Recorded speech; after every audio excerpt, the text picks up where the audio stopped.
Hello friends, welcome to the new episode of my channel. আমি Prince এবং এই ভিডিওতে কথা বলবো একটা টপিক নিয়ে। বেসিক্যালি দুটো টপিক নিয়ে কথা হবে। প্রথমে যেটা নিয়ে কথা বলবো সেটা একটা আপডেট, এবং তারপরে ব্যাপারটা কিন্তু খুব ইম্পর্টেন্ট আমাদের বাংলা ইন্ডাস্ট্রির জন্য, এবং কেন সাউথ কোথায় বাংলা ইন্ডাস্ট্রি থেকে এগিয়ে যাচ্ছে সেটা নিয়ে কিছু কথা হবে, এবং এটা দরকারি খুব ভিডিও একটা। তো একদম প্রথমে যেটা নিয়ে কথা বলবো সেটা হচ্ছে একটা আপডেট নিয়ে, সেটা হচ্ছে SSMB 29, অর্থাৎ এস এস রাজামৌলির সঙ্গে মহেশবাবুর যে আপকামিং সিনেমাটা আসতে চলেছে সেটা সংক্রান্ত একটা বড় আপডেট এসছে।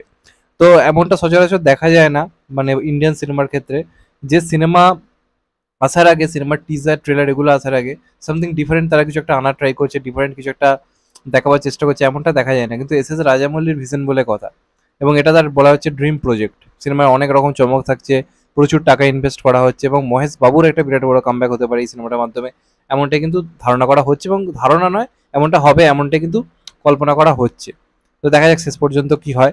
তো SSMB 29 এর টাইটেল সহ, মানে সিনেমার টাইটেল কি হবে সেটা সহ, খুব সম্ভবত একটা মানে প্রজেক্ট, মানে কি বলে, একটা প্রজেক্ট টিজার আসতে চলেছে। এবার অনেক কথা হচ্ছে প্রজেক্ট টিজার, এই কথাটার মানেটা কি।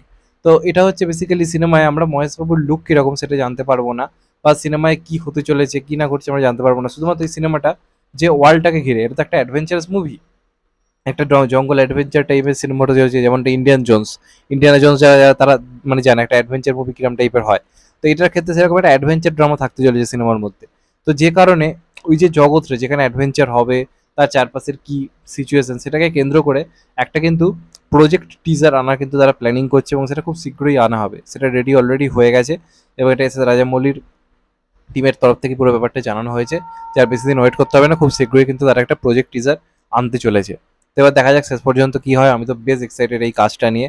এস এস রাজামৌলি যখন কাজ আসে তখন সত্যি কথা বলতে গেলে চারদিকে ভাই একটা সিনেমা সিনেমা আবহ তৈরি হয়ে যায়। তো সেই হিসেবে একটা অদ্ভুত এক্সাইটমেন্ট কাজ করছে, এবং মনে হয় মহেশবাবুর জীবনের সব থেকে বড় কামব্যাকও হতে চলেছে, এবং আমি চাই হোক। তো দেখা যাক শেষ পর্যন্ত কি হয়। আর নেক্সট যেটা নিয়ে কথা বলবো সেটাও বেসিক্যালি মহেশবাবুকে নিয়ে, এবং এটার সঙ্গে বাংলা ইন্ডাস্ট্রির পিছিয়ে থাকা কেন সেটাও কিন্তু কোথাও গিয়ে লুকিয়ে রয়েছে।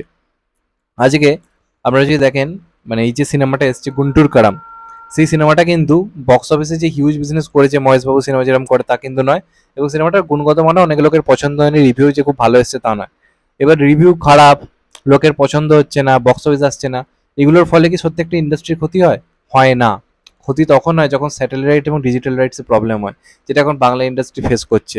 যেগুলো মেন স্ট্রিম কমার্শিয়াল সিনেমা নয়, যেগুলো আঁদালামিতে ভর্তি, যেগুলো সিরিয়াল ধর্মী কাজ, যেগুলো এই গোয়েন্দা গল্প, সেগুলো ভালো স্যাটেলাইট রাইটস আনছে, কারণ ওগুলো দর্শক মানে দেখছে টিভিতে বা ডিজিটালি গিয়ে দেখছে, যে কারণে ওগুলো স্যাটেলাইট রাইটস ভালো রকম হারে বিক্রি হচ্ছে। কিন্তু মেন স্ট্রিম কমার্শিয়াল কাজগুলোর ক্ষেত্রে প্রবলেম হচ্ছে, সেটা নিয়ে আমি আগেও কথা বলেছি। এবার এখানেই সাউথ এগিয়ে যাচ্ছে, বাংলা ইন্ডাস্ট্রি পিছিয়ে যাচ্ছে। একটা কথা বলি, দর্শকদেরও কিন্তু এগিয়ে আসতে হবে। সিনেমা হলে গিয়ে দেখছেন না, অনেক জায়গা থেকে বলা হচ্ছে নাকি অনেক মফস্বলে যেহেতু সিঙ্গেল স্ক্রিন নেই তাই অনেককে দূরে গিয়ে দেখতে হচ্ছে, প্রবলেম হচ্ছে। তো ভাই টিভি তো রয়েছে, টিভিতে যখন দেওয়া হচ্ছে সেই সিনেমাগুলো কিন্তু সেই চাহিদা দেখা যাচ্ছে না যেটা দরকার। আজকে এই গুন্টুর কালাম সিনেমাটা আপনাদের বলে রাখি টিআরপিতে সমস্ত রেকর্ড ব্রেক করে দিয়েছে। মানে এই সিনেমাটা অনেকের ট্রেলার টিজার দেখে পছন্দ হয়নি, তাদের মনে হয়েছে একই ধরনের জিনিস, কিন্তু তারা কিন্তু টিভিতে দেখেছে, এবং এটাই হচ্ছে সুপারস্টারডাম। একটা সুপারস্টারের এই ভরসাটা রয়েছে যে আমার সিনেমা হলে চলুক বা না চলুক, আমার সিনেমা কিন্তু লোকে টিভিতে দেখবে, ফাটিয়ে দেখবে, এমন টিআরপি আনবে যে আমি যা টাকা চাইবো সেটাই দেবে। এবং যে কারণে আজকে দেখুন পুষ্পা 2, তারপর ধরুন কালকি 2898, এগুলো এত পরিমাণ স্যাটেলাইট রাইট ডিজিটাল রাইটস পাচ্ছে। তার কারণটা কি? তারা জানে যেগুলো সিনেমা হলে চলুক বা না চলুক, সিনেমা হলে চললো বা না চললো, এগুলো ডিজিটালি বা স্যাটেলাইটে প্রচুর লোকে দেখবে, যেখানে যেখানে হল নেই। এটা বাংলা সিনেমার ক্ষেত্রে হচ্ছে না, যেখানেই বাংলা সিনেমা কিন্তু পিছিয়ে পড়ছে। আর যে এখান থেকে স্যাটেলাইট রাইটস থেকে বক্স অফিস আনতে পারলো না ঠিক আছে, কিন্তু প্রযোজক কিন্তু স্যাটেলাইট রাইটস থেকে ভালো টাকা কিন্তু তুলে নিচ্ছে।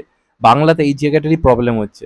বাংলা সিনেমার বক্স অফিসে না সেরকম বিজনেস করতে পারছে আগের মতো, না ডিজিটালি বা স্যাটেলাইটে সেরকম একটা টাকা এখন পাচ্ছে যেটা আগে পেতো একটা কমার্শিয়াল সিনেমার ক্ষেত্রে।